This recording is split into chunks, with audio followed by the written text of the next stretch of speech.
Hi எல்லோருக்கும் வணக்கம். இன்றைக்கி சூப்பரான காளான் குழம்பு பார்க்கலாம். இது ஃபஸ்ட்டு ஒரு கடாயில் எண்ணெய், சோம்பு, சீரகம், மல்லி, மராத்தி மொக்கு, 2 கிராம்பு அண்ட் சின்ன வெங்காயம், ஒரு பச்சை மிளகாய் போட்டு நல்லா வதக்கி அதை தனியாக அரைச்சி எடுத்து வச்சுக்கணும். அண்ட் இன்னொரு ஜாரில் புதினா, கொத்தமல்லி ஒரு சம அளவு எடுத்து அதில் இஞ்சி, பூண்டு, கொஞ்சமாக தேங்காய் சேர்த்து அதையும் நல்லா பேஸ்ட் மாதிரி அரைச்சி வச்சுக்கணும்.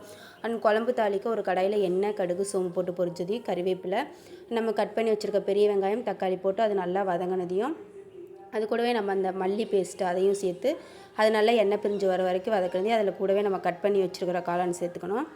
அண்ட் அது கூட வந்துட்டு கொஞ்சமாக மல்லித்தூள் அண்ட் மிளகாய்த்தூள், மஞ்சள் தூள், குழம்புக்கு தேவையான அளவுக்கு உப்பு சேர்த்து நல்லா எண்ணெய் பிரிஞ்சு சுண்டி வந்ததையும் அதில் நம்ம வெங்காய பேஸ்ட்டும் சேர்த்து குழம்புக்கு தேவையான அளவுக்கு தண்ணி ஊற்றி நல்லா உப்பு காரம் செக் பண்ணிவிட்டு கொதிக்க விட்டுருங்க.